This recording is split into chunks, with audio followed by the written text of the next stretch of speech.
okei, peagi otse ülekandes, okei. So, we're doing this for the first time. So, YouTube stream is working now. We're doing this for the first time, so sorry for the glitches. Kas sa võtme panid? Kõik on õige, töötab juba. Töötab YouTube üle. Just don't touch the computer anymore. Okay. So, hi and welcome. I'm Lauri. This is my fault that you're all here. Greetings to the people who are watching us on YouTube as well. Feel free to ask questions on YouTube comments. So hopefully we'll have at least Sava here who will raise the hand to, or just make some noise if somebody asks a question, so I could answer the question as well. So today we're going to do the Kubernetes workshop. I'm Lauri. The whole agenda for today is basically this: we wrote a project with for Startup Estonia to get some money for this place and to fund these workshops and talks. And basically, these talks will be mostly about cloud native and security. And by cloud native, I mean more specifically something to do with. I think it's hard to actually define what cloud native means because it's yet another buzzword which is pretty much meaningless. But I think it means basically anything that has something to do with Docker images. I think Docker image is like the baseline for all cloud native stuff. And so we've got this. I have this URL here where you can sign up for more info. So we used to have really terrible social media communication for the hackerspace in general. But I think we've been here now 5 years. I think we've reached the maturity level where we want to do more professionally the whole social media communications. So I actually started using MailChimp and started sending out nice looking emails, not the hacker composed emails. And if you want to sign up for future information, I suggest you just open up the URL and sign up there. So some people have asked, do you have a schedule for the talks? I'm just going to say no, because this event is called Chaos Pref. I will never know what will happen during the next event. Is there an issue with the mic? And if you want to sign up for, is better. Far away. Far away. So, which microphone is used? Some people have asked, do you have a schedule for the talks? I'm just going to say no, because it's better. This event is called Chaos Pref. I will never know better. I can also talk louder. What will happen during the next? So, I suggest to sign up on the email address there, and then you'll get more specific updates. What's going to happen during the next event. For now, what I can tell is that next Thursday we will have Mick Mangus from Pipedrive talking about agile software development in general. And after that, I guess we will have another workshop. So it will be alternating over the weeks. There will be something more hands-on and then something more in a talk format. More specific update. And just to be clear, what is the whole point of doing this? We want to get more members for the hackerspace. I think we sort of, at least by expecting people to come here physically, I think we have sort of maxed out at a certain membership number. So we've been hovering around these 50, 60 members for quite a while. But I think in order to actually go further, we need to get more virtual members. And this is where the Kubernetes fits nicely in the picture. I think we sort of basically by expecting the whole point of the Kubernetes workshop is to demo the Kubernetes sandbox environment that we have built here. We actually have server room here as well. In order to on-prem further, we have server room on the other side of the corridor. The Kubernetes workshop will run on that hardware, so it's not just repackaged AWS or something like that. And basically, after the workshops, so I've basically planned a couple of tasks that I expect people to finish. And once you're finished this, you'll get a couple months of let's call it a remote or virtual membership space where you can just run your applications in the Kubernetes workload. We run on that hardware. And the perk for you would be that you will get more familiar with Kubernetes and hopefully will be more competitive in the IT market as well. And this whole thing is supported by Startup Estonia, and that's why you see the logos here, where you can just run your application in the Kubernetes workload. Yeah. So the upcoming workshops and talks, the preliminary talk listing looks like this.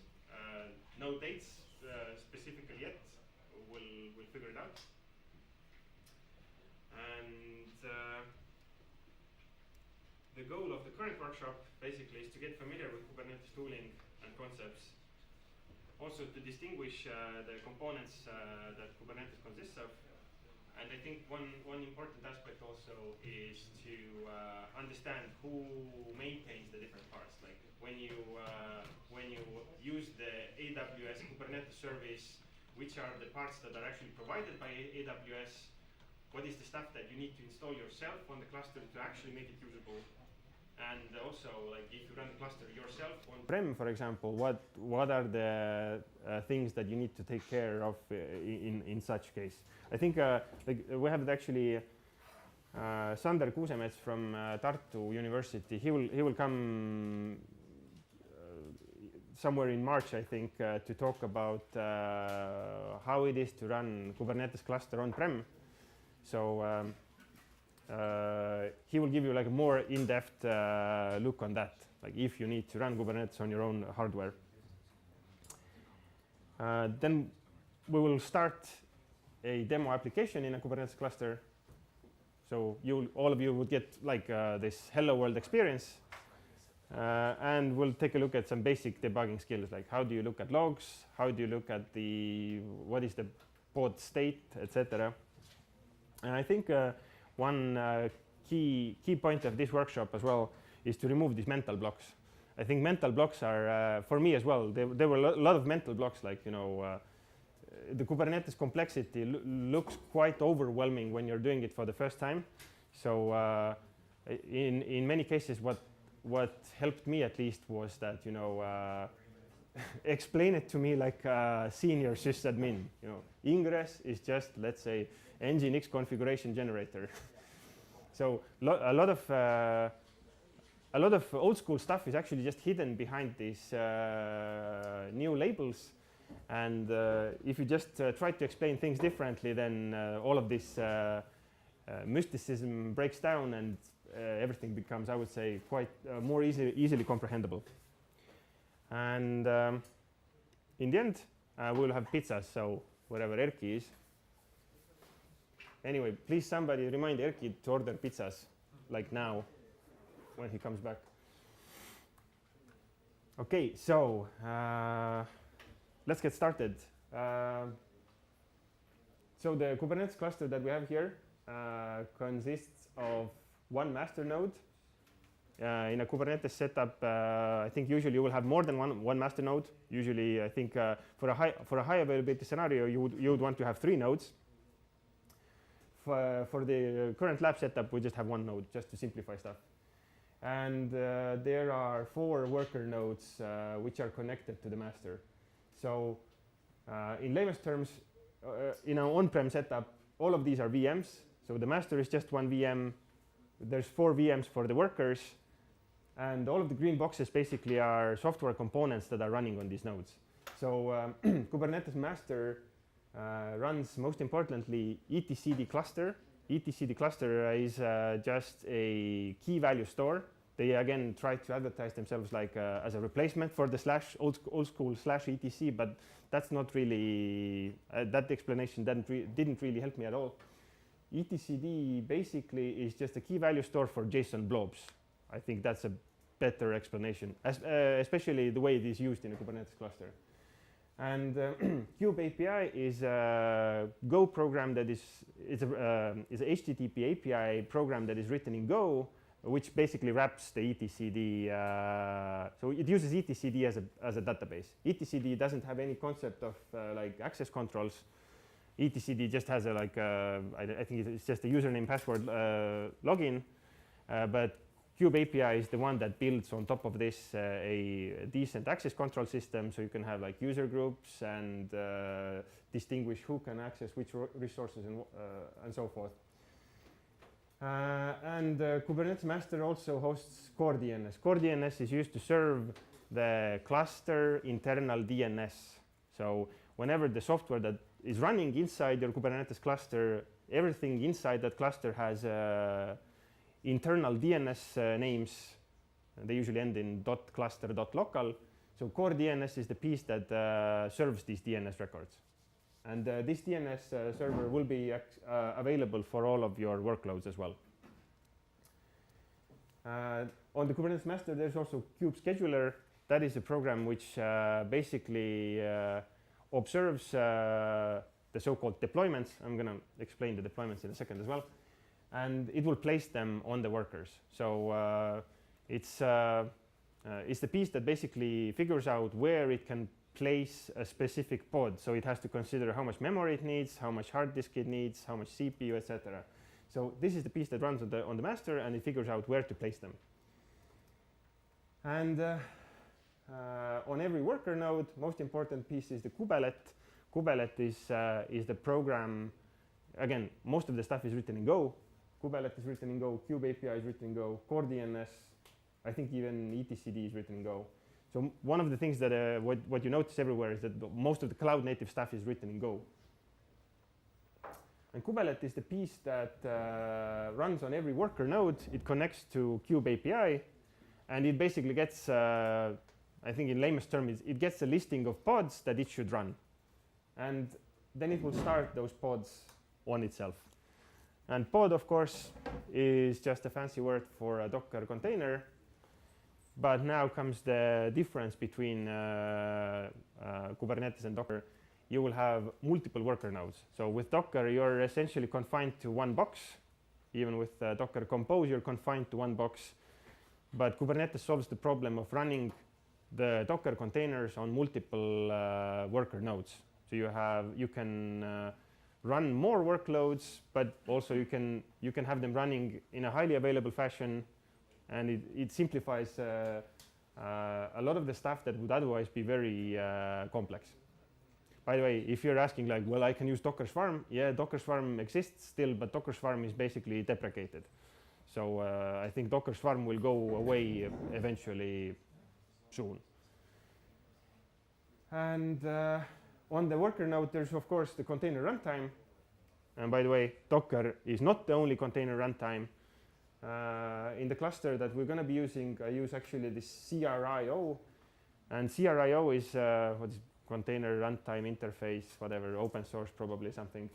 But the point of the CRIO is that it doesn't expose the I think it doesn't expose the Docker socket as such. So you know that this Docker socket is highly exploitable.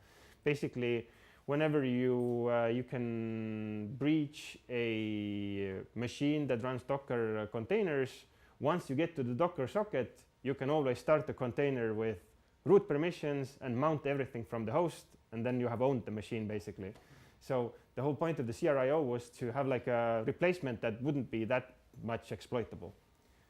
But the reality still is that on AWS we still use Docker, and I think even the previous on-prem version that we ran here used Docker, but I have now switched to CRIO, and I think it actually also uses less resources on the host as well.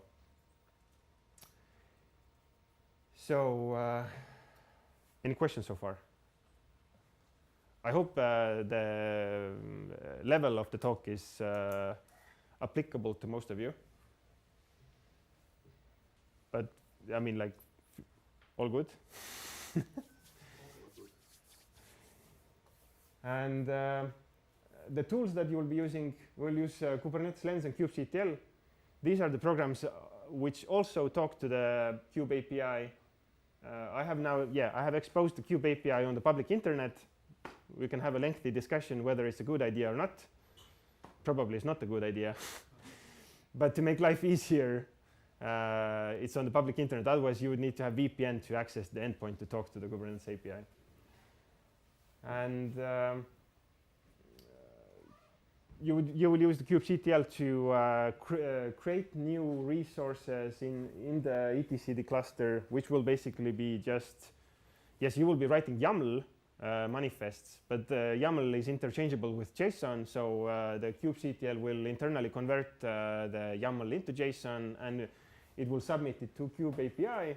Kube API will perform these access control checks, validation checks, and then if it checks out, it passes I think this JSON blobs into etcd, and etcd is the piece that actually stores the data about the cluster. Okay. So yeah, this is what is known as Kubernetes distribution. That is still probably not 100% correct. What I meant by that is that these components are like official Kubernetes components, and since Kubernetes is driven by many companies, there's AWS interests there, there are Google Cloud Platform interests there, other cloud vendors, also on-prem providers and sellers and whatever. Then that's why all of the stuff that I listed before is rather minimal.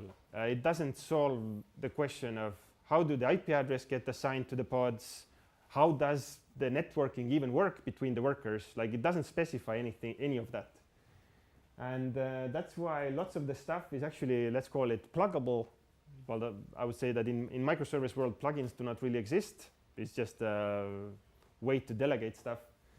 So the very first component that you will install in a Kubernetes cluster is the container network interface. And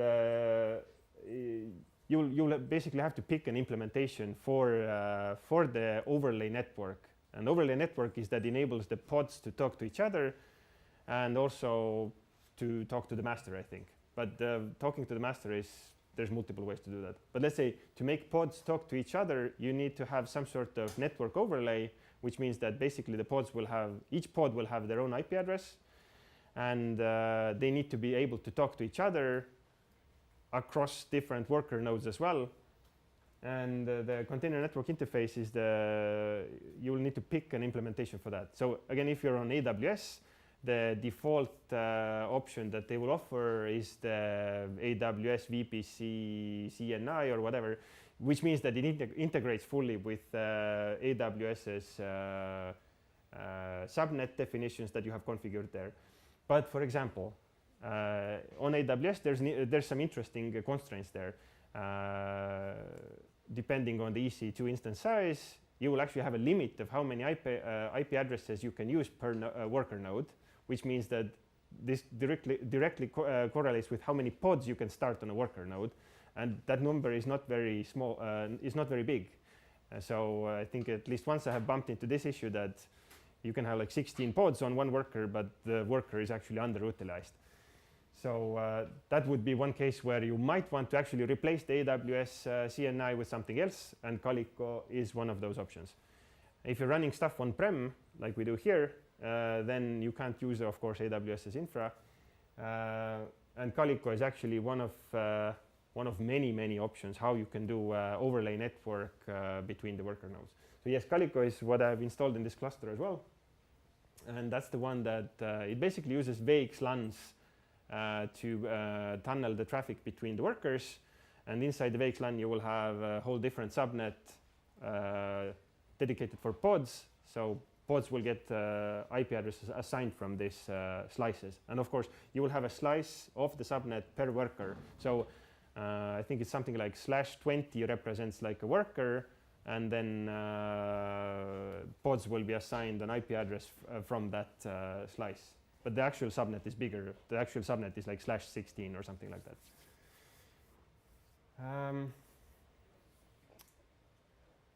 The other aspect is container storage interface.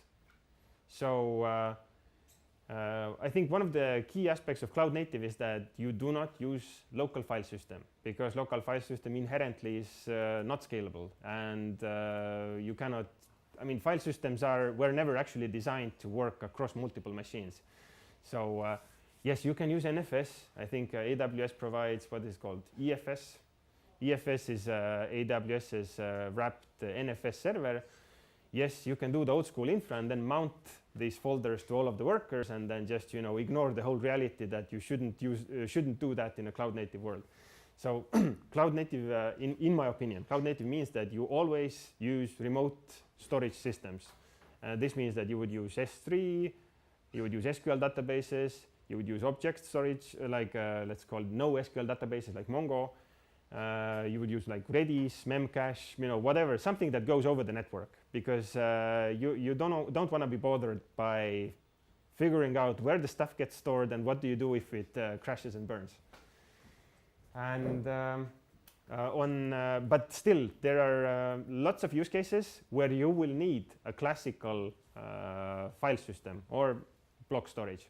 And on AWS, again, you can use the EBS. So there is, I think the plugin is called again AWS EBS CSI.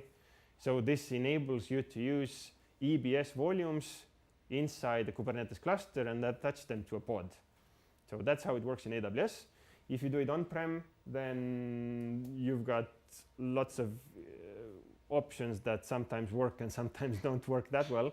So in this cluster, I have installed Longhorn. Longhorn basically runs inside the Kubernetes cluster itself and exports a block device that can be mounted between the pods. I also added a raw file provisioner there. Raw file provisioner basically just creates a dummy empty file in the host and mounts it to a pod, and then you can write stuff into that volume. But again, CSI is not part of the official Kubernetes distribution. You would need to pick some implementation, and that's why you have these differences that on a cloud vendor, you would have something that the cloud vendor provides, and if you do it on-prem, you need to basically figure it out yourself. Generally speaking, like storage in an on-prem Kubernetes cluster is it's still pretty much pain in the ass. If you use VMware, VMware actually has a CSI plugin as well, so you can request VMFS volumes from a VMware cluster and use them in a Kubernetes cluster as well. So I think these two are the most important bits. Otherwise, you cannot really do anything at all. If you would ask, like, what's the use case for these EBS volumes in an AWS Kubernetes cluster if I shouldn't be using them at all? So for example, one use case is that AWS doesn't support the latest MongoDB version. They are stuck with MongoDB 3 point something. If you want to use change streams from Mongo, then you need to use Mongo 4 point whatever or higher. And that's where you basically your only option is to actually run the MongoDB yourself. Yes, you could basically install the Mongo in a classic EC2 instance, but then you would be trading off some of the benefits of running the Kubernetes cluster. And in this case, one, I think, reasonable option is to use MongoDB has this Kubernetes operator. You would install it in the cluster. Then you would use the MongoDB Kubernetes operator to run MongoDB inside your Kubernetes cluster. But then you would need to give them this volumes for storing the data, and that's where this comes into picture. That you still need persistent volumes to run the databases. So yes, you need persistent volumes to run databases, but you just have to be aware of how it fits the bigger picture. Some of the other components, which now you would have to install yourself. So because in AWS Kubernetes cluster, both of these are done already for you. That's what you're paying for, something like $72 per month. You're just paying for the control plane. But to actually run workers to do something meaningful, you probably need to pay more. So just to run a Kubernetes cluster in AWS infra, just for shits and giggles, probably costs something like more than $100 per month. But for that money, at least you will don't have to bother about taking care of the CSI and CNI stuff. But that still isn't very useful cluster because it doesn't do monitoring, it doesn't do log aggregation, you don't get any HTTPS certificates, and you don't get any DNS records. So even if you would like try to get all of these from AWS, you will end up having to install some of these bits yourself because you either AWS doesn't offer those services, or they are doing it in a weird way that doesn't suit you really well. And to make the Kubernetes cluster actually useful, you first of all need cert manager. Cert manager is a piece that does this ACME validation. Like let's say if you're using Let's Encrypt, that's the piece that does the ACME validation with Let's Encrypt and gets you the private keys and certificates to actually use them in a cluster. Other aspect is that core DNS, what I mentioned before, doesn't deal anything with external DNS records. To update the public DNS records, you will need, this is called the external DNS. That's the component that connects to your DNS provider and goes and updates the DNS records there. So one of the things that you'll notice here is that in a Kubernetes infra, things are very dynamically changing. So if you're hoping to do Kubernetes with a classic ticket monkey, that there is a guy that you would issue a ticket that please add a DNS record for this IP address, that doesn't work in a Kubernetes world. You need to fully automate this, and the external DNS is the component that achieves that.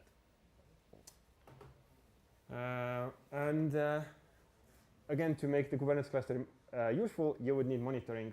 So you would need to run Prometheus probably there. Prometheus has lots of tooling that you need to get working properly as well. You need to have node exporters to export host level metrics, etc. How much memory is being used on the host by the pods. So there's lots of components that need to be in place to have a meaningful setup. And my favorite ranting topic is logging.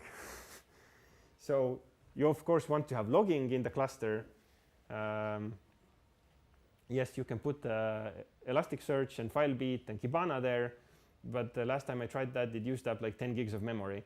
So it's not, I would say Elasticsearch is absolutely unfit for log aggregation. If you want to use readily available stuff, then probably Loki version 2 is most reasonable option for you.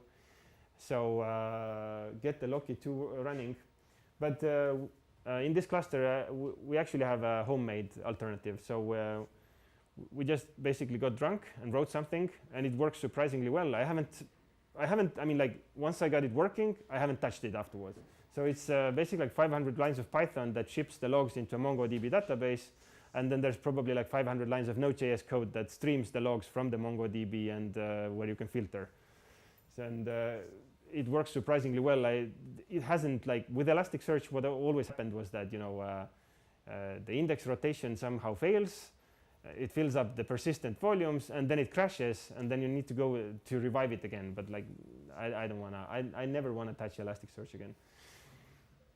But anyway, if you wanna use a readily available stuff, then Loki version 2 probably is the best option. That's developed by Grafana guys. And it should integrate well with the rest of the Grafana infra. So yes, this is the blue boxes are the stuff that is not part of the official Kubernetes setup. You would need to get them installed somehow separately. Although yeah, CNI and CSI are already provided by the cloud vendors. And I guess today we're just going to focus on very basic stuff. So these are Kubernetes resources. Kubernetes resources are the things that you can upload over the Kube API, things that get converted from YAML to JSON. And for a very, very basic setup, we'll just have 2 or more pods. Okay, I guess we'll just put Nginx there, very basic stuff. Everybody has used Nginx, right? Just going to serve up some static files with Nginx. And starting the pod in the cluster is Erki, kas tellisid ära? Okay, cool. starting of the pods in the cluster doesn't get you that far. This will just start the Nginx process somewhere in the cluster, but you want to also get the traffic to the Nginx pods. So for this, you will need, first of all, an ingress definition. And the ingress definition, what it does basically, well, it does virtual host routing, but what it means is that we are using traffic ingress controller in this Kubernetes cluster. And traffic is the process that basically listens on the public IP address. When the request hits the traffic, it will look at the virtual host mapping and it will route it to the right, not pod, but it will route it to the right service. And whenever you create and delete these ingress definitions, it will automatically update the traffic config. There's also Nginx ingress controller, which does the same thing with Nginx, and there's same thing for HAProxy. But I would say traffic is the one that the most fits with the cloud native world. And I think one of the key aspects there is that if you use the Nginx ingress controller, what it does is just monitors the kube API. If it sees a change, it will generate this new massive Nginx config file that contains all of these virtual host rules, and it basically restarts the Nginx. But the traffic actually integrates correctly with the Kubernetes API. It monitors the rules directly from Kubernetes API, and it doesn't do this dumb config reloading because it actually has like a built-in support for talking to a Kubernetes cluster. I'll show you the dashboard as well.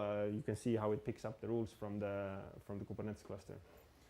And to make things, of course, more complicated, there is this service definition as well. The point of the service definition is, first of all, to have a service has different ways you can configure this, but if you have pods inside the cluster that need to talk to each other, you want to have sort of a stable endpoint for talking to a pod. And service allows you to define like a cluster level host name for a service, or let's say for pods, so which could be multiple of. So it will do like a TCP level load balancing between the pods. So for example, if you restart the deployment, and now comes the interesting parts of Kubernetes, deployment will first create a new pod. Let's say if you have a version update or a config update or whatever is the case why you would restart the deployment, it will first create a new pod with the new version or with the new configuration before it starts tearing down the old ones. And the point of this is that you will have no interruptions when you're restarting a service. Because in a classic infra, what happens, you will do systemctl restart nginx, and then you will have this brief, hopefully brief moment when stuff is not being served up. Worst case scenario is that you messed up the config and then it's actually down for a couple of minutes while you actually fix the config and then restart the service again. But with the Kubernetes, you can actually achieve the situation where there will be no interruptions to the service, because the pod will be started with a new image version or a config, and the service will wait for the new pod to become healthy, and then it will start routing the new TCP connections to this new pod. The way it tears down the old pods, there's also different ways to do this. If everything is configured correctly, then pod will stop accepting new connections. It will serve up the old existing ones, and then it will shut down after like 10 seconds or something like that. And this is how you can achieve a situation where there's no interruptions, there's no client visible interruptions to the service. And that is one of the reasons why service level service exists, or service definition, or service resource, however you want to call it. Any questions so far? Sounds too good to be true, right? So I think I have exactly used up 40 minutes as I planned. So let's now get to the actual workshop part. Open up the dashboard. Let's first see that whether you can actually access the cluster. I think that's the first step. And let's see where you get stuck. I think by the end of today, let's just get the Nginx running, so you get hello world from a Kubernetes cluster.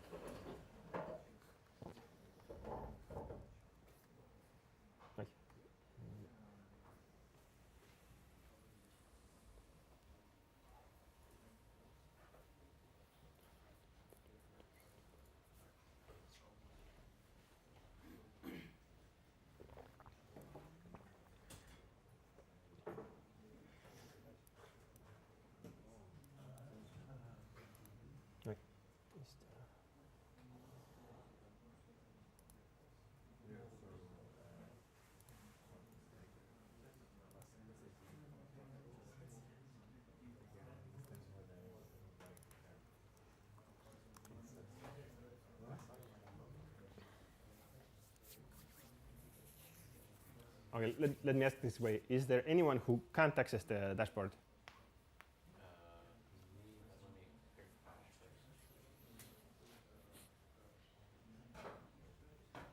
mul on küsimus selle, Mhm. pean panna ka jah, praegu see. Yes, so basically, in order to do anything useful, get the kubectl installed, get the kube login installed, and I think you should have Git as well. So kubectl is the tool that you would use from the command line to talk to the cluster, and kube login is just the plugin for kubectl which enables the OpenID Connect login. But let me add also the link to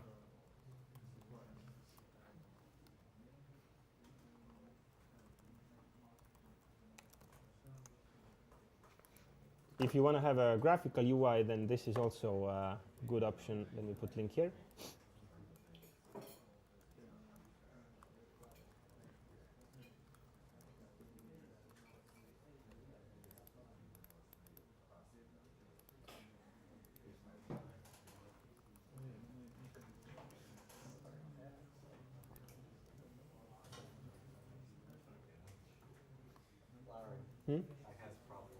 So what's the problem? 500. You broke the cluster again.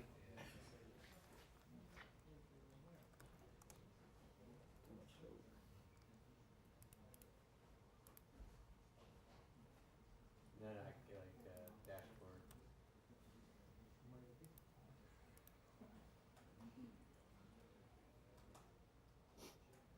Invalid value. My Usenet is called down.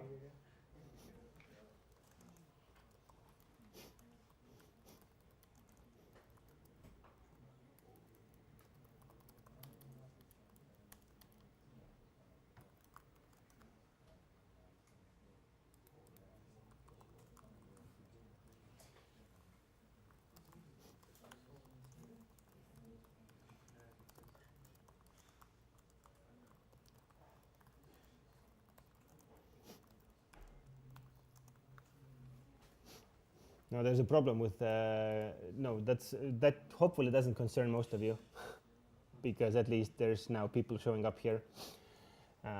If you have a funny username that has uppercase letters, then actually I added a couple of fixes for that. So basically, the funny thing about GitHub is that so it uses the OpenID Connect to use GitHub as the authentication source. And the way it's hooked up is that I'm running Dex in this cluster. Dex is Dex IDP. I use Dex in this cluster, which basically uses GitHub as the upstream OpenID Connect provider, and all of the components that are running in the cluster use Dex as its identity provider. But the problem is that GitHub says that their usernames are case insensitive, but the GitHub's OpenID endpoint gives me a username in both uppercase and lowercase letters. So when you use the string as is in a system which is case sensitive, everything just breaks down. So I just basically forked Dex to actually disable or force everything to be lowercase. That fixed half of the problems, but then there are still some corner cases where it breaks down.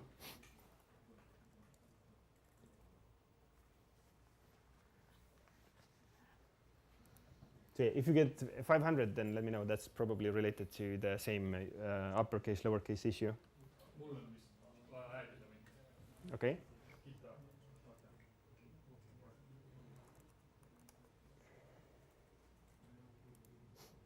mis su see, mis on su kasutajanimi teada, email?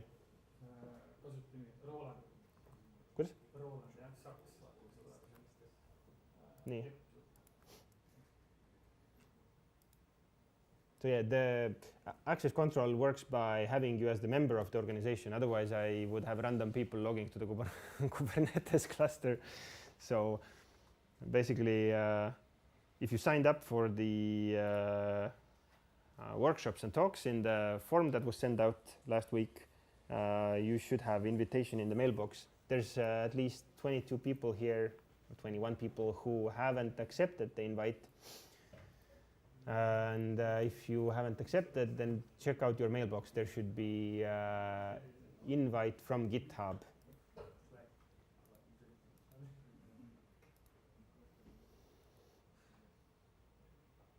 Well, at least people are showing up here. Should my thing be working now? Just a moment. One moment. I will now restart the sandbox. Give it a moment. A fun fact, the sandbox doesn't run in a highly available fashion. There's some cookie issue there. I'm not sure what's wrong. Like, it messes up the forms. I think like the cookie secret is incorrectly configured. That one pod has one secret for cookie and the other pod has a different secret for the cookie. So as the requests get load balanced between the pods, form that was generated by one pod doesn't check out by the other pod or something like that.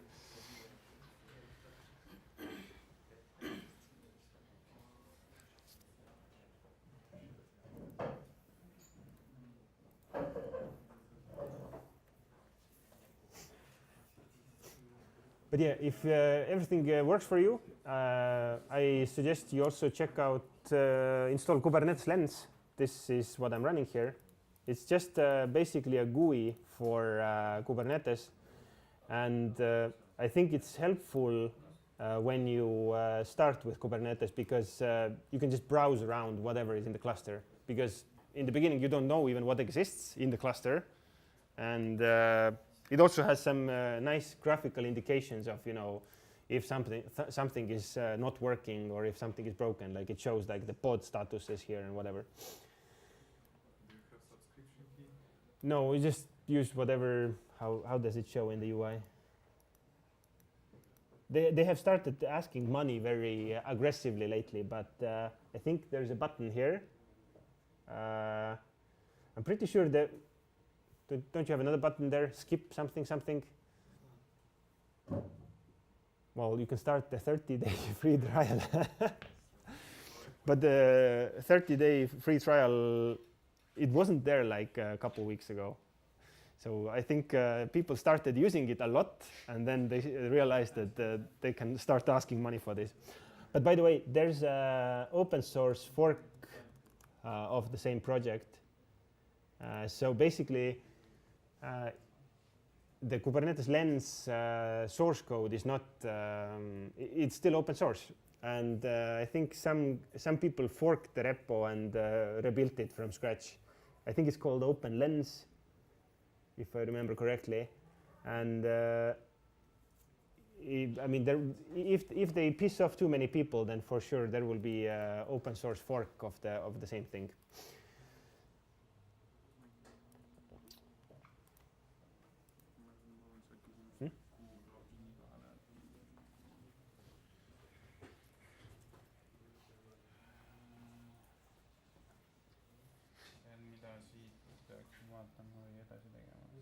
Installi omale, ma nüüd ei tea, millise variandiga siit.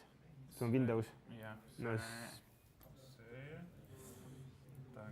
ja kui see crew peale panid, siis peaksid saama sellega installida.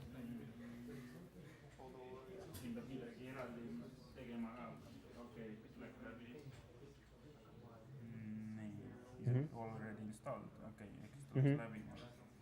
See vist on olemas, jah? Nii, said kubectl-id peale?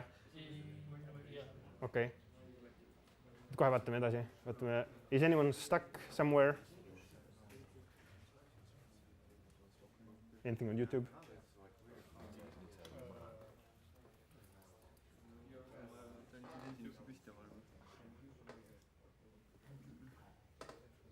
Okay, just keep an eye on it. Anyone stuck somewhere? Okay, looks like we can go forward.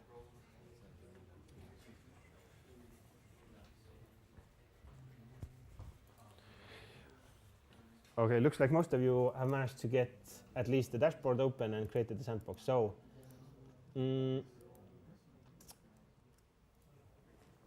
basically, once you get to the sandbox dashboard, you just hit the Add Sandbox button. Do not, I mean, don't change anything here. You don't need to change anything here. But it looks like many of you already changed. Doesn't matter. And basically, what happens now behind the scenes is that the sandbox setup, it creates a new namespace for you. It will set up the access controls that you can access the namespace. Namespace in Kubernetes is just a way to partition the cluster. It's like a basic primitive to enable multi-tenancy in one cluster, that you can have multiple people using the cluster, running their workloads, and somewhat isolate them from each other. I wouldn't say it's like a full-fledged isolation mechanism, but it's just like one building block for isolating workloads and people from each other. And it will also set up this Docker registry push and pull secrets. This is something that I've been working on for the past weeks, actually. But I think I will talk about this some other time. I think when we will have like a whole workshop on like how you would develop software for a Kubernetes cluster, and that's where I think that's more applicable to talk about. For the sandboxes, I also added here this Prometheus instance option, so you can run your own Prometheus instance. The point is that if you it's very easy to kill a Prometheus setup just by having lots of metrics with different labels. And that can easily happen when you, for example, have metrics for a URL which is being accessed on a website. So you're supposed to remove the unique identifiers like usernames and IDs and whatever. And if you don't do that, you will easily have like tens of thousands of different metrics, and you can kill a Prometheus instance. And that's why I added the Prometheus here, that when a developer is developing something, then in that case they would only kill their own Prometheus, not the production Prometheus that is actually monitoring the production workloads. And since we have here at the Hackspace lots of public IP addresses, I also added this traffic instance option. I think in one of the workshops we'll check how you can run your own traffic, and you will have your own public IP address where whatever you run gets routed through. So these are like let's call them feature flags of a sandbox. Now, once you have created your sandbox, and if you open up the detailed view, this is now the kubeconfig snippet. This would be copy-pastable on a Mac and a Linux box. I'm not sure what happens actually on Windows. But on Windows even, or in any case, basically what happens here is that this is the content of the kubeconfig. And kubeconfig is basically, it tells like where are the clusters you want to access. And this is a bit refined version of this because it also includes the context. So context in this sense means the name, in addition to the cluster, it specifies the namespace, what to access. And at least on a Mac and Linux, you just copy paste the whole thing.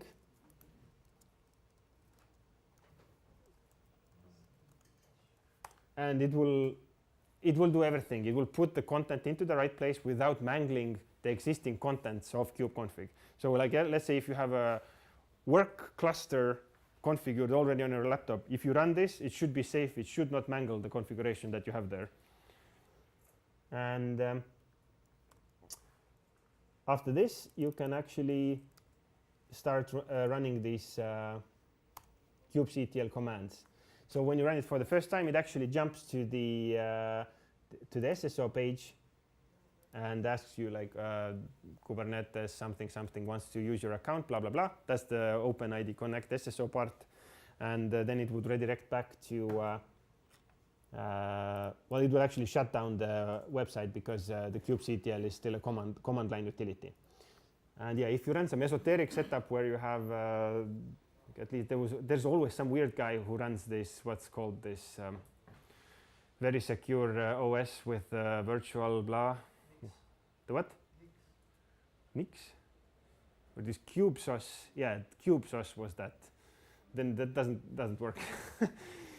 So basically, with this kubeconfig, it expects to be able to open up a web browser where you can click the accept button in the OpenID Connect SSO view, and then it shuts down the browser and goes back to command line. So if everything works nicely, you should get somewhere like this. You should be able to run these commands from the sandbox dashboard, and you should get, I mean, you shouldn't get errors, basically.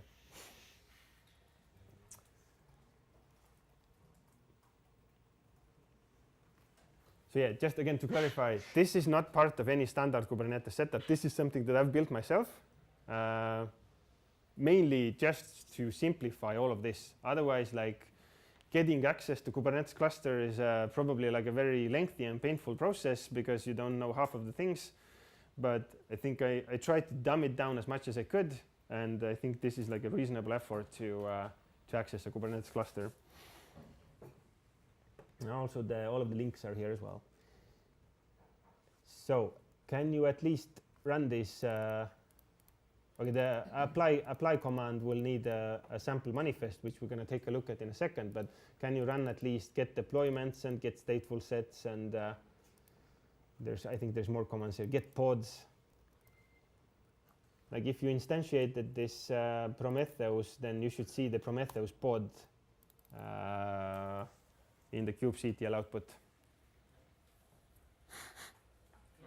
Jah. jah. sa unustasid lingi segada. Mis mõttes segada? Sinna meililisti. Et kas sa saad lisada sinna orgi, GitHubi orgi või? Peaks olema kõik. Kes see puudu on? No siin chatis üksib veel, et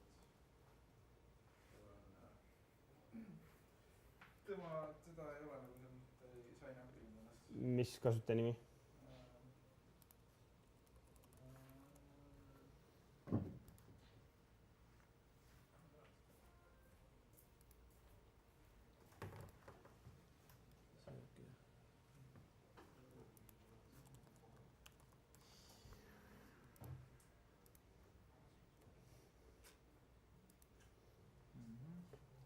So that's probably Andreas, yes.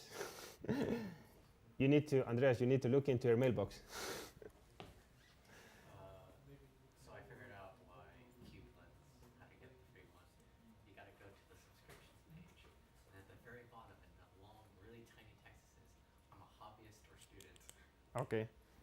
So it turns out to use KubeLens, you need to scroll down. Somewhere there's a small print that says, "I'm a hobbyist." You click that, yes, I'm a hobbyist, and then you get to use it for free.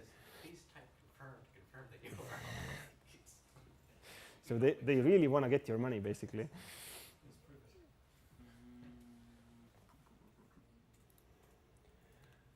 Windowsi all ma panen ta lihtsalt mingi teksti faili siis või? Manifesti või? So we're going to take a look at the manifest in a moment. Just make sure that you can actually talk to the cluster with kubectl. Like, can you run kubectl get pods, kubectl get whatever? No resources found is okay response, right? Yes, no resources found is a very good response. It means that you can talk to the cluster, but there is no definitions for your namespace. Nii, Maci peal võiks olla copy paste itav.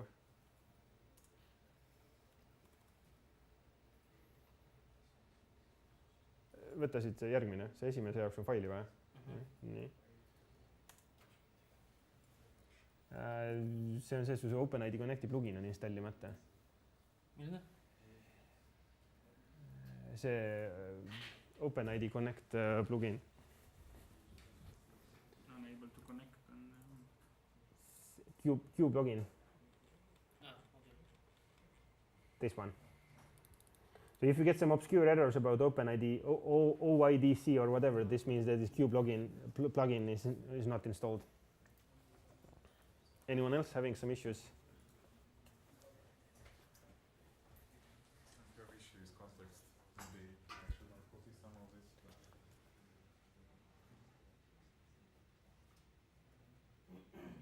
Context was not found for specified context. Oh, right. Can you do like an mkdir for this? You want to move this? No. Or Like just do mkdir for this thing. okay, I see cube config, right?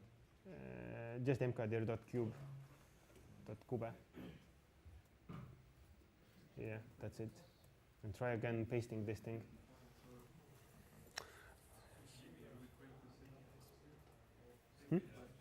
For this cube for this config.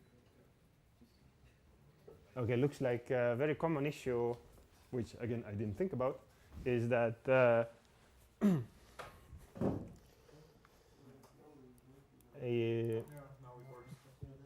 you need to do this as well.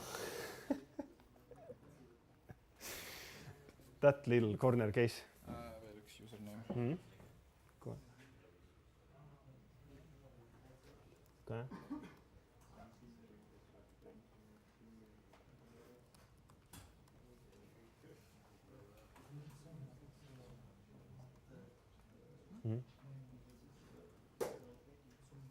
So yes, my script is missing this line. So if you want to run the kubeconfig snippet, it will fail because the .cube folder doesn't exist.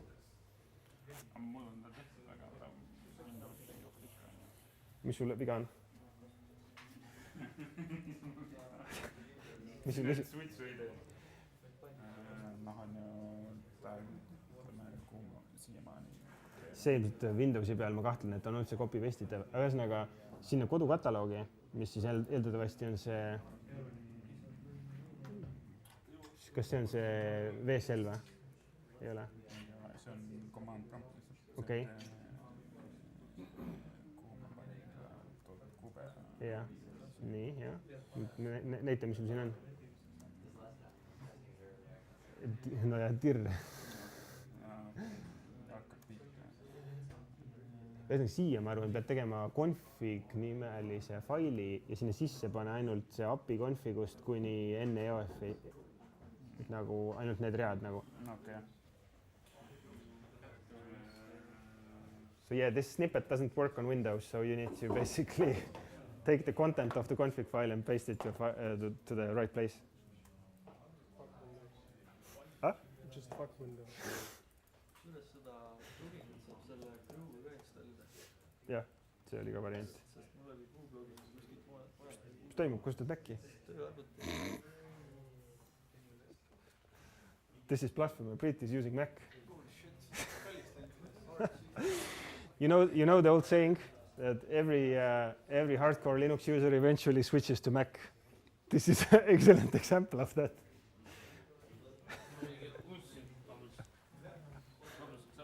ma ei tea, kas ma midagi unustasin. Nii, Ma panin käima seda nii.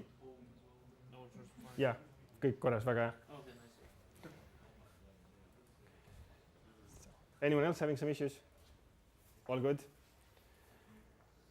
Okay, so let's get something running. So basically, right now the sandbox is empty, mostly. Let's add some applications to the cluster. So I added this this link here.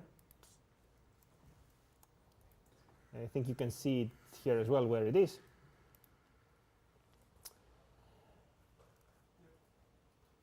It's a GitHub repo. And let's actually take a look at the manifest first. So let's see, where is the most familiar part? Okay, I think the most familiar part is the deployment. So this is YAML file, and I actually have a pointer here. Yes, this is a YAML file. There are multiple sections. There can be multiple sections in the same file. You can see that this every section is separated by these triple dashes. Triple dashes, it just means that now begins a new YAML document inside one big YAML file. And most of the stuff here is just, Kubernetes specific, what's the right word? That's a nice way to put this, but there's a better way to do it as well. So it specifies the version of the apps API, says that this is now the deployment definition. Okay, most important bit here is this name metadata. So you can have multiple deployments, and name is the thing that distinguishes them. Names are also unique. Names are unique in the same namespace. But now Kubernetes also has cluster resources which would be over the whole cluster, and those would be unique across the whole cluster. But deployment specifically is a resource that is inside the namespace, and deployment names are unique inside the namespace. So all of you can name your deployment as a foobar, and that is not a problem. Revision history limit, this is something that I just always disable everywhere. So basically it turns out that the Kubernetes can track these deployment revisions itself as well, but the moment you have tracked everything in GitHub or in a Git anyway, because of the GitOps workflow, I would say it becomes pretty much useless. So what I do here is just I set it to 0 everywhere, so it doesn't pollute the GUIs, because the problem is that otherwise you will see these old deployment revisions in the user interface tools, and it doesn't add anything useful. So that's just the explanation why it is here. By default, it's 10, which means that Kubernetes master keeps track of last 10 deployments. It's like what image version was deployed and whatever. So I just disable all of that. Let's actually jump below here. This is the spec for the pod. And a pod consists of multiple containers, actually. So I think one of the misconceptions is that pod is equal to a container. That's not actually true. I would say pod just groups together containers which are sharing a namespace, which are sharing a network namespace. And what it means basically is that a pod has an IP address, and this IP address is shared by all of the containers in the same pod.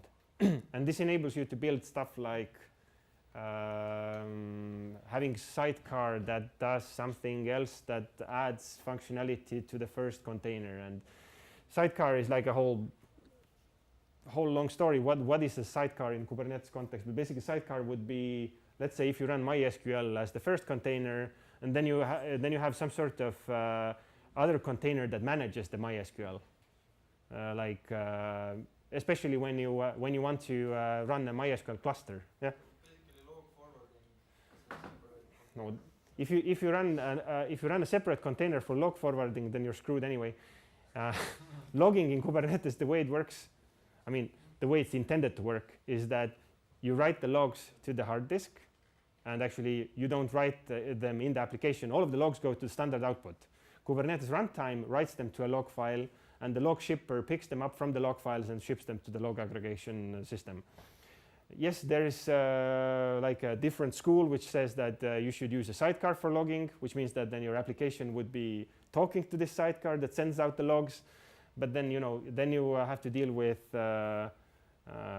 what do you do if the log aggregator is down? Do you cache them? Do you write them to the disk? And then you introduce a whole lot of other issues into your application that you need to deal with, which I think is not a reasonable approach. But let's say this is actually the kind of philosophy level discussion that maybe we can do some other time. Okay, now let's go back to basics. So pod consists of multiple containers, and they share the IP address, but they can have, for example, different mount points. They can run different Docker images. They can have, I think some of the permissions can be different. What can it do? But in this case, we just run one container, and that is the Nginx container that is coming from this.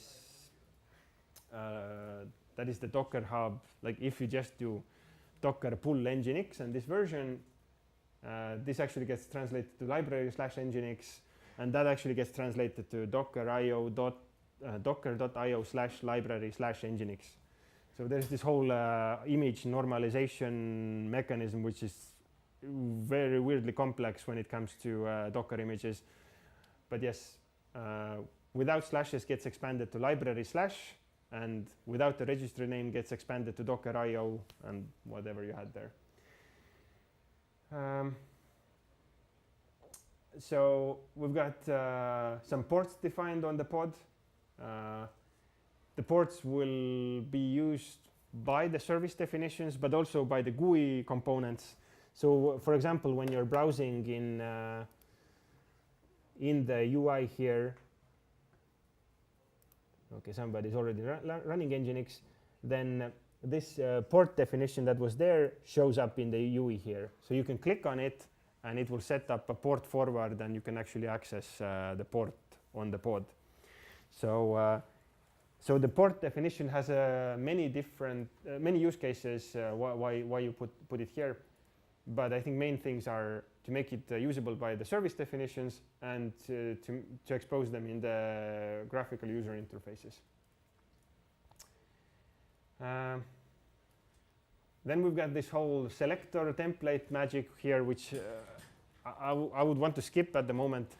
You can do all sorts of weird things there that basically like this thing here, everything below the template is the template for a pod.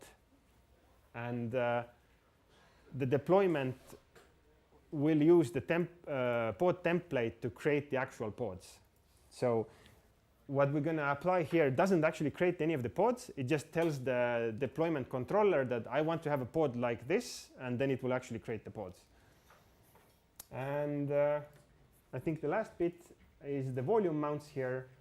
So if you're asking why there are two volume sections here, then on a pod level, it just says that this pod wants to make use of this config map volume.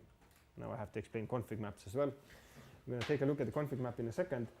But you can mount them in different paths for different containers. So you can have like different containers which would be using the same configuration but on a different path for whatever reason. Basically what it does, it just maps the whole Nginx content config map into this folder. So whatever is inside this config map gets mounted as files into this folder. So config map is not really a real volume. This is, let's call it a pseudo volume that is created by Kubernetes. And these files are actually, these get saved in your etcd cluster through the kube API. And when the kubelet starts the pod, it will actually fetch these files through the kube API. And I think it just creates files on the disk. Just very dumb mechanism. And the whole point of this is just to supply configuration files to your pod.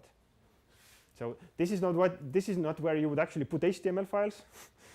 But let's say that in this particular use case, this is a configuration of our program. And it just has a HTML file that just says hello world.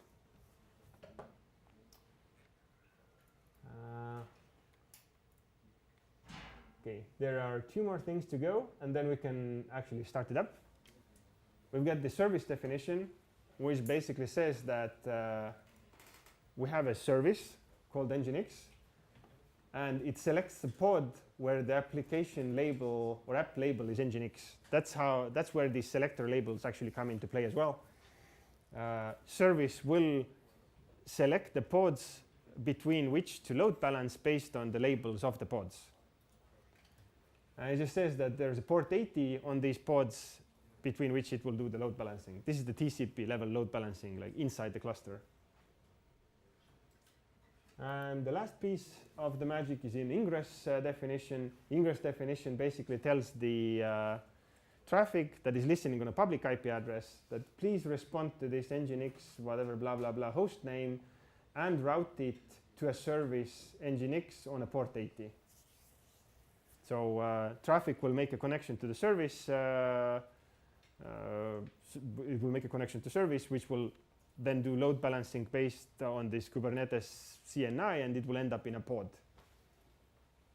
And you can also do this path level mapping here. So it's pretty much like, as I said before, it's like glorified nginx configuration wrapper. Okay, let's replace this. Let's put like Lauri here. I think traffic actually should be traffic should be this one, and that should be this one. Let me see if it works. And the way you would apply this is that you just do kubectl apply. Now you would use this also the context from the dashboard. So that's why you have the command snippet here.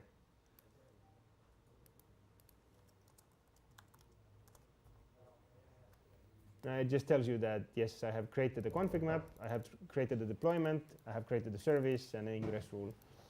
And then in the kube lens, or you can also use kubectl, it shows that nginx pods were started 60 seconds ago.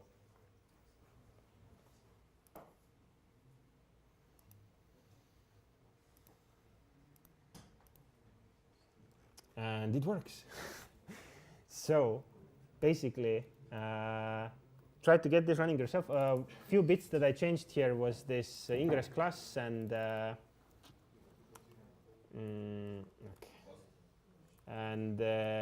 traffic host name. This was also nonsense. But you also need to change the host name that you're serving.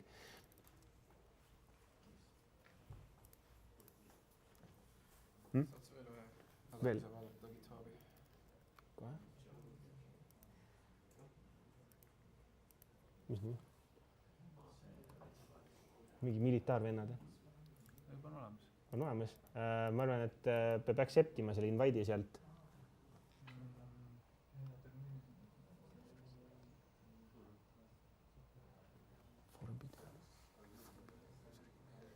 User email.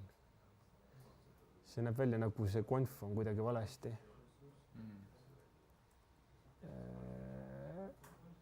Ei, see on nagu invite on olemas, aga nagu ma ei ole siukest veateadet kunagi näinud. User email. Ma tean võib-olla, mis siin juhtunud on. Ega ta seda confi ei muutnud.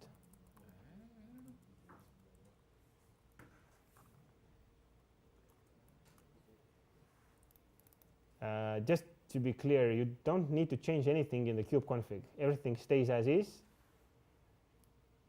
Like, if you get some weird errors, then probably it means that you have manually changed the kube config file. The logs both say that when you try creating nginx and when I try creating nginx, that the endpoint nginx already exists. Are you using the context as well? Yeah. No, it did the same error for yours as well, just now. The what? Same. Workload overview.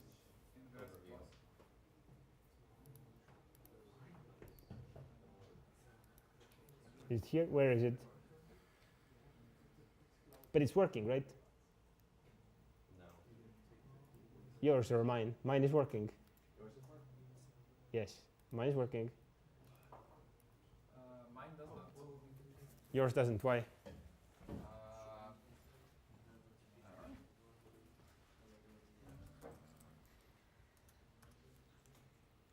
Põhimõtteliselt ainuke asi, mida muutma pidi, oli see Siia panen shared ka.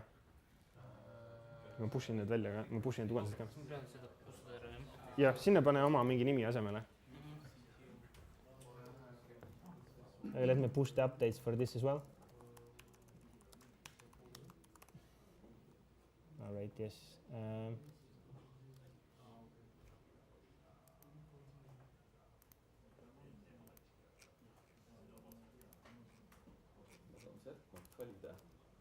Cert not valid.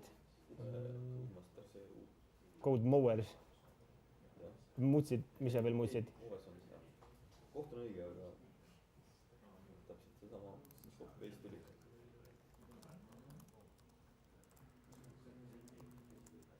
Mul oli need ka muutsid ära. Clash on shared ja target on see, nüüd on push inud kohe. No target ei tea. And now the TLS sets are messed up. No, TLS sets are not supposed to be messed up. No, like kubectl apply nagu failib.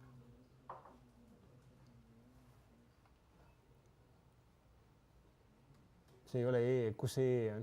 Miks see E on? Ma ei tea. EU on. Originaalis on EE-sul. Ei, tähendab so the Kube API endpoint is EU, but the demo that we run is EE. Yeah, I pushed an update for this, so just refresh this.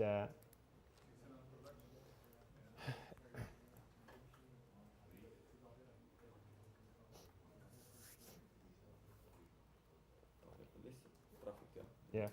So basically, what this says is that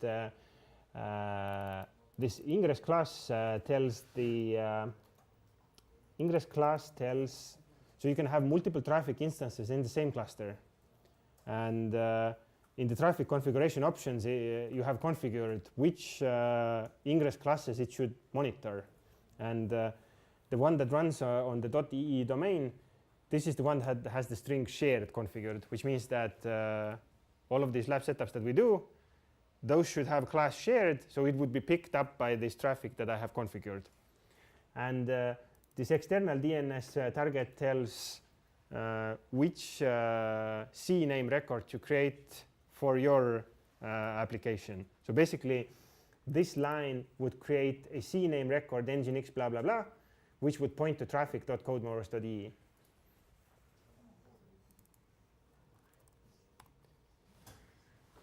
So this is some of the magic that happens behind the scenes.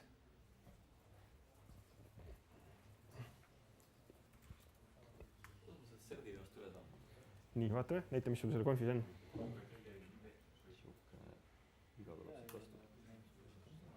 Et keegi lõhkus nüüd ära midagi.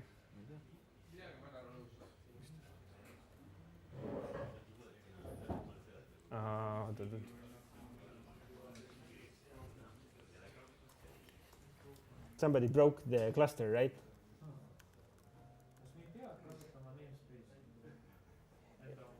Ei, kasutad seda, mis sul siin on.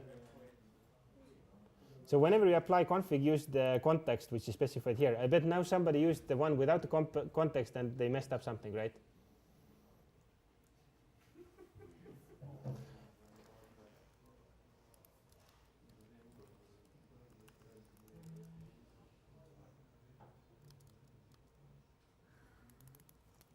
So now it's completely broken, right? Yeah, same error. Nice. By the way, this is traffic dashboard. Let's see who messed up the cluster.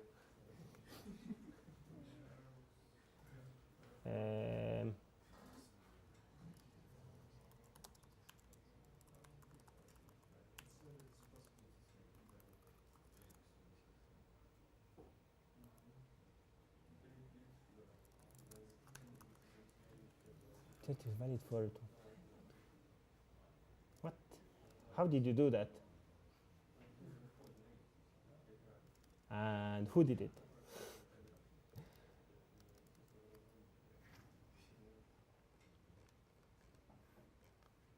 Let's see, how quickly can I figure it out? So probably this external DNS cert was replaced to .u. So basically, you're accessing the cluster through cube.codemowers.eu, and did somebody use like a, I'm not even sure what. Did somebody use just the string cube or something?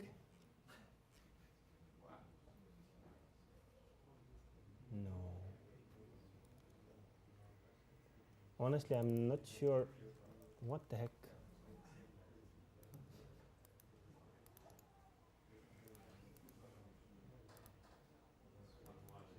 Okay.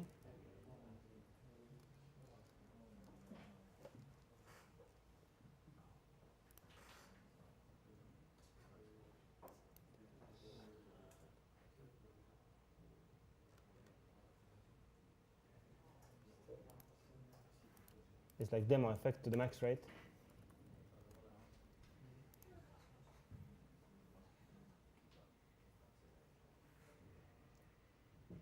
Okay. I think I know what happened.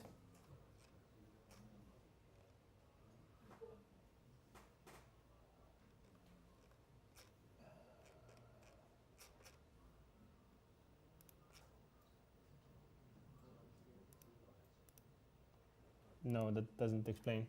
I'm not sure what happened.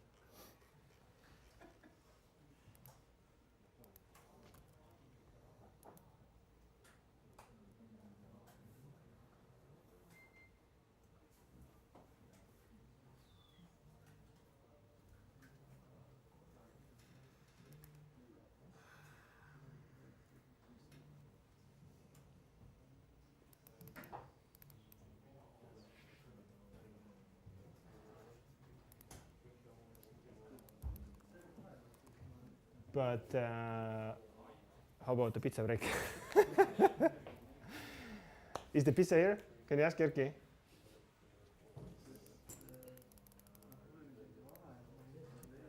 Sorry. Yeah. Maybe no. Because tuli see panel. Ma pushin, mitte pushin, aga panin sinna application. nii, By default oli. nii. Aga see ei toi-, ma ei kujuta ette, kuidas see ära lõhub selle. Ja mul tuleb kõik created. Ja no, aga Aga ma panin see, see variant ei ole, et siin selle cloud'i asemel, kui sai EU pandud, siis ta ei, see otsib, missugust serti kasutada. Praegu nagu see, et see, siin nagu praegu on nagu see case, et see sert, mida Kube API kasutab, see on nagu katki. Ära vahetatud, jah. Pitsa on olemas või? Mis? Nii. Okei, aga millal jõuab umbes? 8 või? Okei. Ei, pole olla.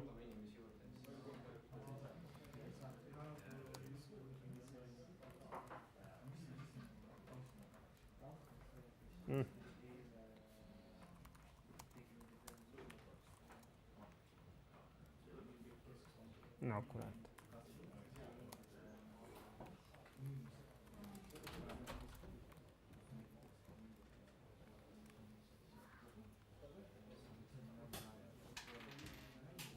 Can it happen that I deployed it with EU certificate? No, have no, one laptop. no. Okay, but mine is working. Yours is working. Yeah. Sergo. No, like the problem is that the no, cert of this one is swapped out, and I think mine also. Keeps working. Yeah, it keeps working. The problem is that something swapped out the cert for this API endpoint.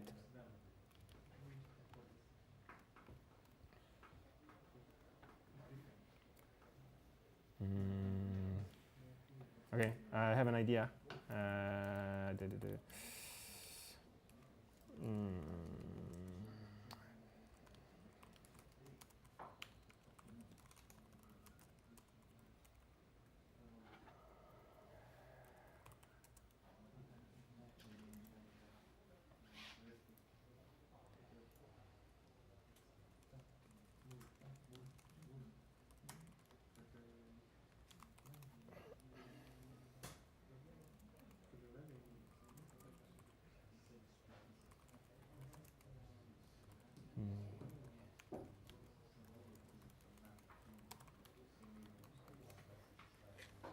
Okei, teeme siukse triki.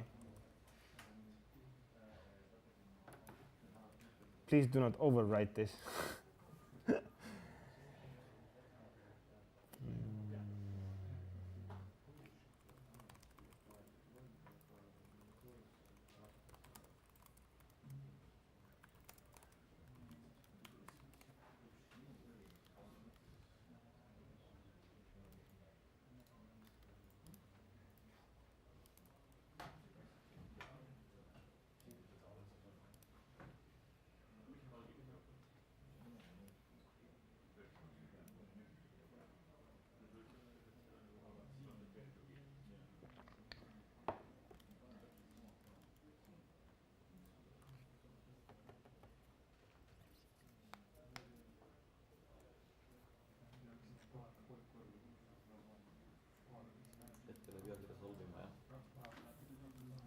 mis, on DNS ka katki või?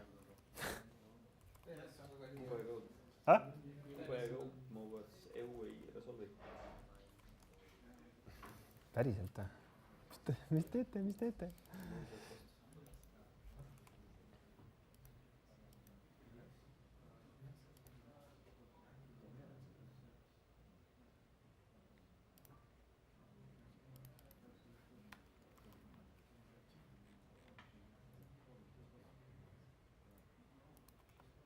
Te ei resolve'i või? Mis mõttes ei resolve'i?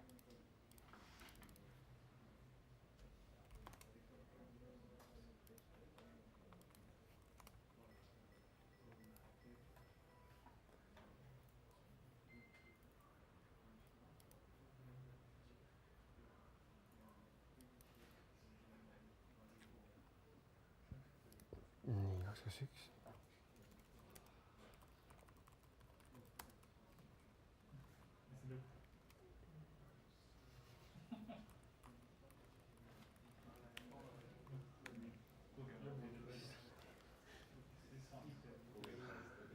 Aa.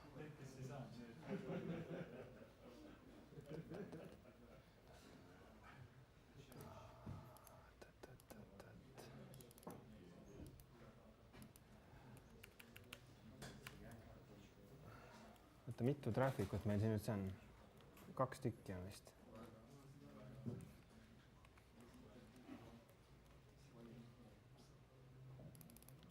Nii. Kas nüüd normaliseerub või? No nii. See läks korda, aga kas see tuleb ka?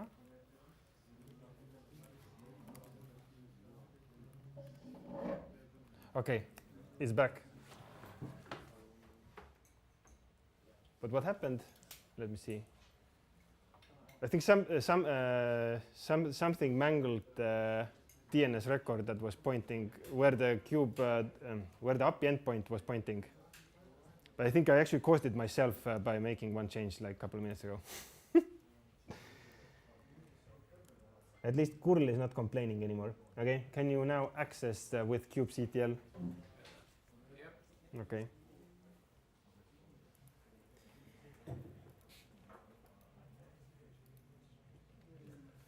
So basically, where were we?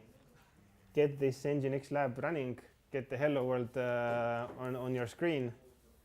Veel üks GitHubi kasutaja, kes tahab. Mis see on kasutaja? Ei. See for sale in Tartu. Ta kirjutas mulle otse emaili. Fun stuff.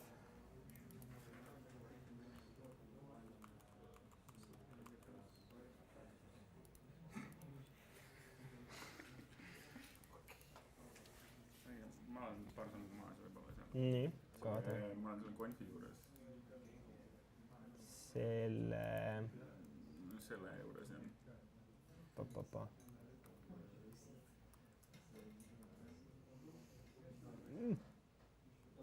Võib ütle. Nii, ütle, mis? No seal on ju neid käske nagu käima ei saa, lõin selle konfi.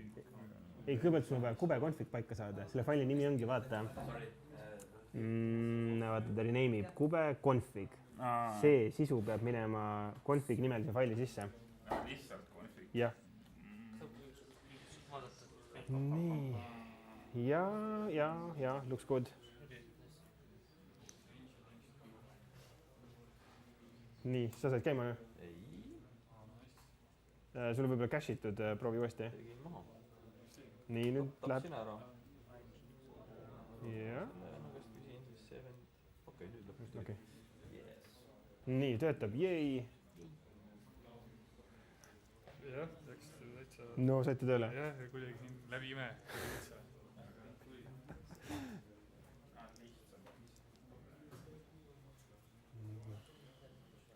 So for you it's picking up internal IP address. Yes, put like Sava there or something. Yeah. Mulle annab miskipärast kube sisemise IP üldse. Okei. Sisemise IP. See on worker IP on see. Okei. No, this is the weirdness of our network. No, you can't do anything. This is fine. Everything is go. Huh? I can go home, yes. So, questions? Just coming to introduce himself. Where's the computer? I have computer, but You know all of this. All right. All right. I mean, I think we're gonna wrap up in like, what time is it now? I guess we're gonna wrap up in 10 minutes and then have pizzas. Okay. Yeah. Can you put look at let's go back to the config that you have, the manifest. nii, sul töötab, sa panid subdomeeniga ka, okei, hakkas tööle. Et seal, sa nägid ära selle klassi sealt või, konfist või? Okei, never mind. ma kopisin selle siit sellest, siin ta näitas. Okei. See lahendub igal pool või see on avalik domein? Ei, sul peaks olema nagu, kus ta nüüd on? Et meie tagasi. Kus sul need poodid on, running pods? Näed, sul on oma traffic'u instance ka. Ja kui sa vaatad siia Argosse, siis sul on, see peaks ka töötama. Näed, siis peaks sul olema ka, sul on kuskil, siin peaks olema IP aadress ka näha, mille kaudu sulle tuleb see sisse. Et jah, sul on nagu terve see stack, oma see traffic'u stack ka, oma avalik aadress peaks ka olema. See cloudi omad olid jah mõeldud niimoodi, et see on eraldi subdomeen ja eraldi traffic ja kõik on eraldi nagu. Muidu see, mis me seal tegime, see .ee peal on nagu siuke kolhoosi traffic nagu. Okay, let's see the config. Yeah, that hostname looks nice, but can you just refresh? Maybe it's syncing. And show me the config for a moment. Okay, this one should be traffic.codemowers.de without because it's a shared traffic instance. Everything else looks fine. Just remove just leave traffic.codemowers.de there. Yes, just leave traffic there, and the rest as well, like this one. Yeah. Yep. Yes, that should work. So it's like a shared traffic instance between all of you guys.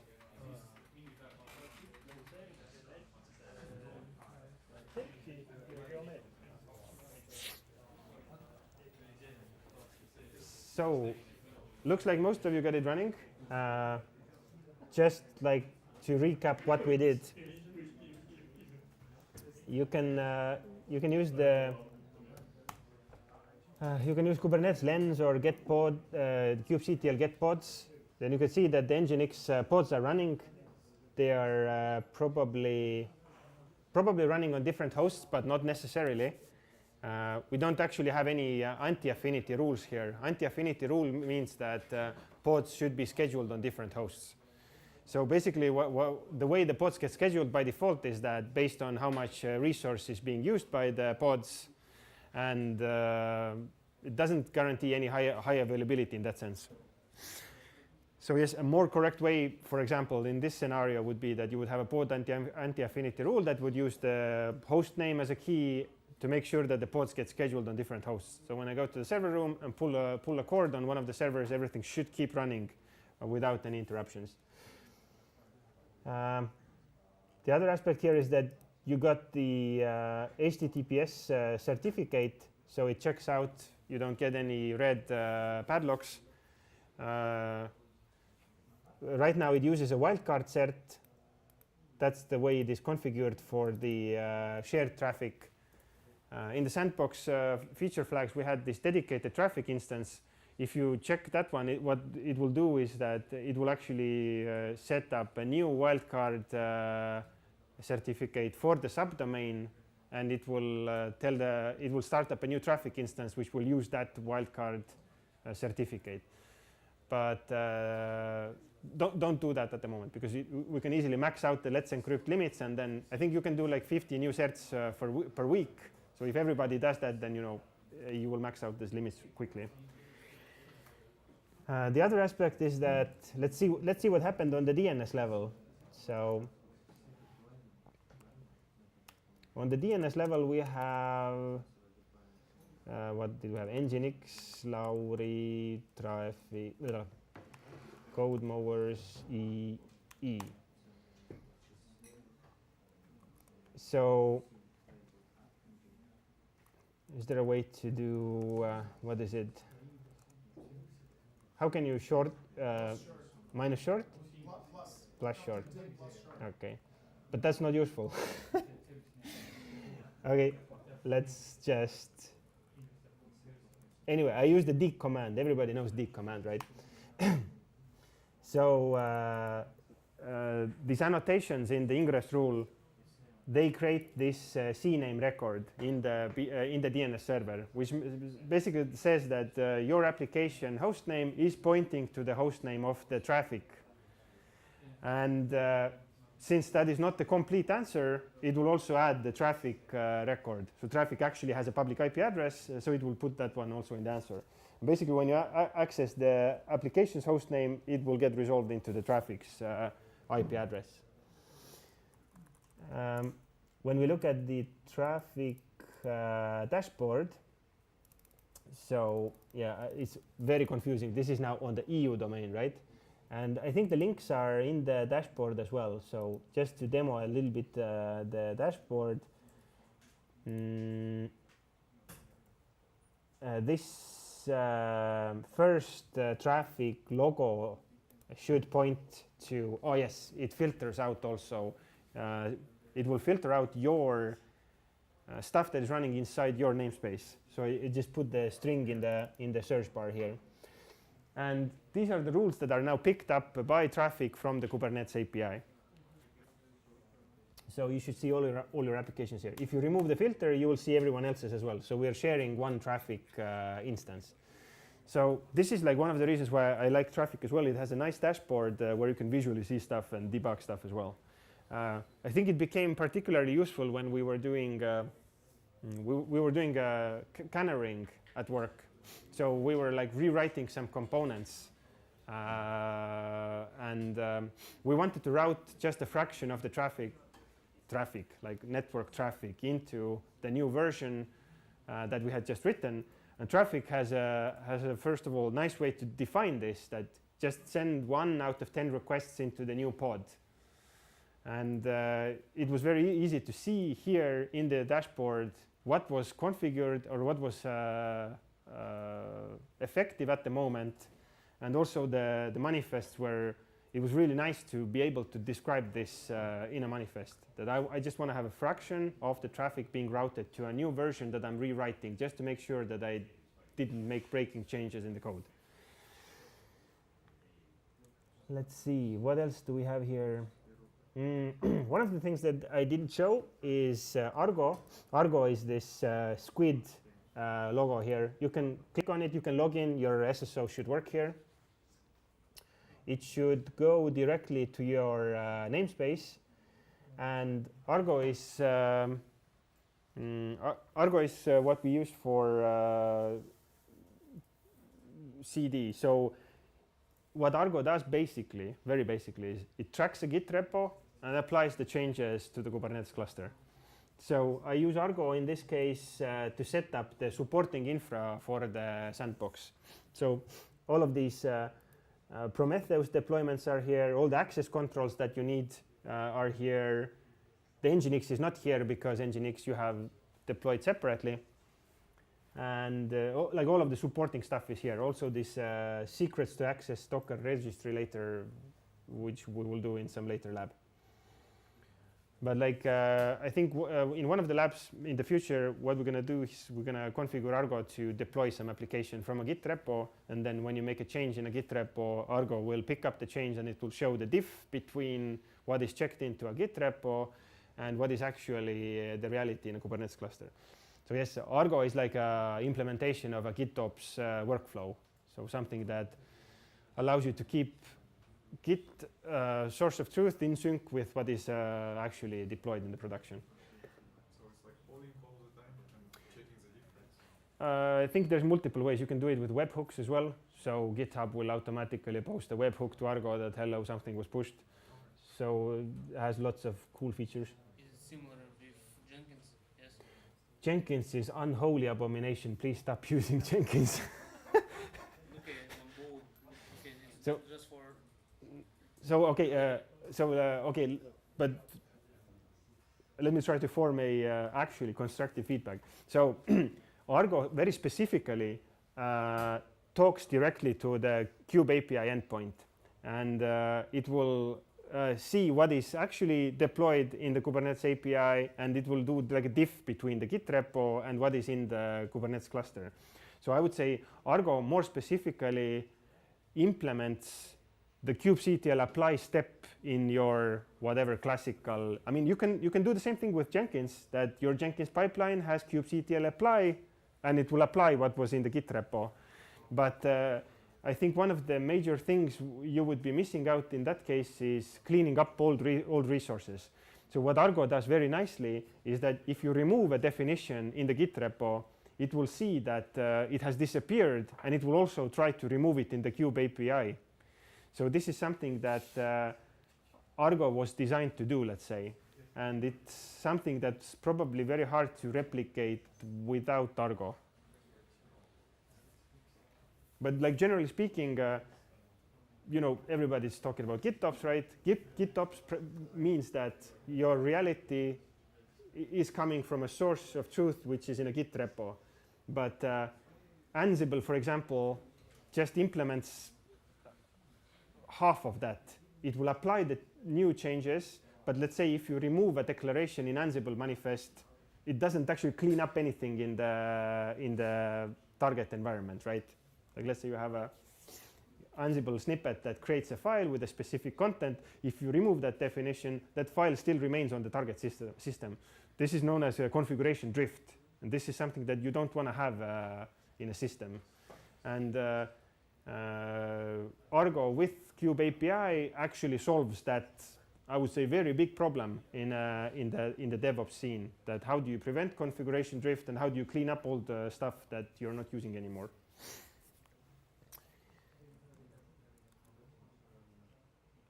Okay. So I think I don't know. Do you have any more questions?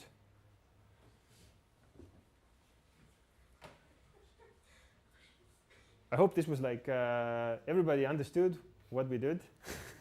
Yes, everything looks familiar, right? I mean, even if you haven't used Kubernetes and have done something with Docker at least once, then you know should be applicable. But yes, to be honest, lots of the infra. I mean, I think it took me like 2 years to set up everything that is here, just like the supporting infra. So that is, I think, the pitfall with Kubernetes is that, you know, I will set up all of this. No, you're not going to set it up in like 2 months even. It will take, in practice, like even if you know everything, it will take something like half a year to actually set up the infra, move the workloads into Kubernetes, and start with like training people to actually migrate as well. Because in the beginning, what happens there as well is that, okay, the new DevOps guy, he will move all of the workloads into Kubernetes, but then you have the long tail of actually retraining people to use kubectl and to acknowledge them where they should check if something doesn't work, etc. So learning curve is very steep. That's the biggest problem. But on the other hand, I don't want to do infra ever again the old way. Never. I will never go work for a company where they don't use Kubernetes. I would even go that far as saying that even if they use Ansible for something else, I don't want to work in a company that still uses Ansible for something else. Like let's say if we have like a fraction of the infra still running in the old way. So yes, I think this concludes the training. For the pizza and mingle, I have here, I guess you wanted to see something fancy, right?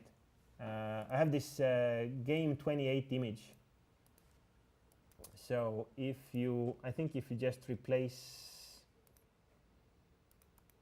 Also, you wanted to see how the traffic gets load balanced between different pods, right? I didn't show you any of the cool stuff, but I guess this is a good opportunity that during the pizza and mingle, you just try to run something else.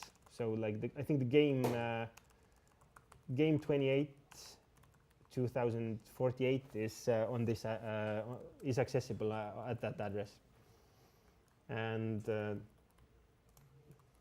that just runs this thing.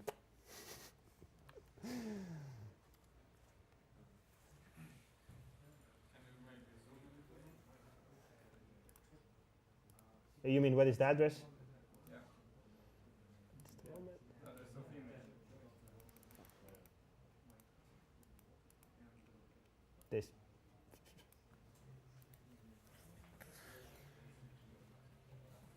Okay. Any more questions on YouTube? Nope. Okay. I hope everybody got that little good feeling that yes, I got something running in a Kubernetes cluster. By the way, just a question: like, how many of you have actually or haven't used Kubernetes before at all? Okay. Like 10 people. Excellent. So I think this went into the right place. And yeah, I will have a couple more workshops to show. First of all, I want to do another workshop later on stateful workloads like databases. I think I didn't want to jam it here because it's a longer one anyway. Like with the classical file system also, but also with some databases. I've set up some pretty nice way to use databases here, so I want to show that as well. Erki will do a demo on developing Node.js applications with debugger. So you actually get debugging information from the cluster back to your IDE, and how you can do hot updates to the code that are running inside the cluster. And I think I will come up with something else as well. But anyway, this will be posted in the mailing list, so subscribe to the mailing list. And yeah, I think that's it for today. I think Arti can hit the button to shut down the YouTube stream, so bye-bye.